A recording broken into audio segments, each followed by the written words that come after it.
यानी जो पहले जब तक हम भक्ति भाव में नहीं थे, जो बेउदी बातें करे वो अच्छा लगा करता, तो अब उसने वो बात सुहावा नहीं मन।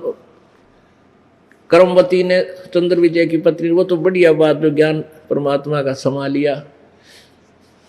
तो फिर वो कहने लगी, मंदोदरी उसको कहती थी कि तू इतनी बढ़िया बात कितने लाई, तेरी बात सुनती हूँ मेरी आत्मा गदगद हो जाती है, आपने कहाँ से प्राप्त किया ये निर्मल ज्ञान। तब उसने बताया कि हमारे गुरुजी आते हैं और उनकी बात अगर आप सुन लोगे ना फिर तो कहना है क्या है।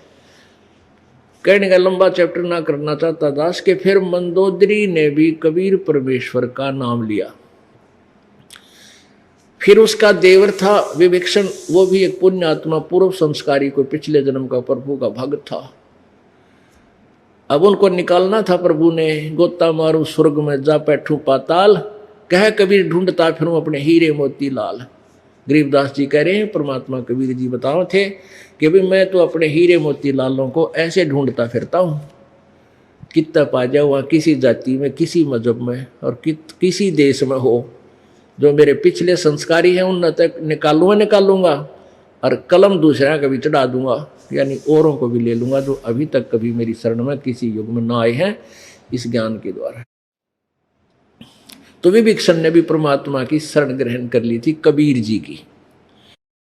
अब जिस राज्य को रावण रखना चाहता था और काल प्रेरणा से काल की भक्ति से प्राप्त किया था, उसको रावण नहीं रख सका, वो लंका भी विभीषण को मिली।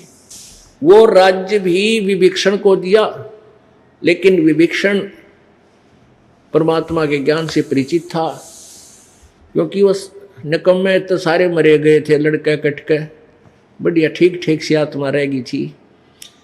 तो जहाँ अच्छी आत्मा हो तो राजा को भी कोई विशेष जो है शक्ति नहीं करनी पड़ती, उसका भी मन शांत रहता है।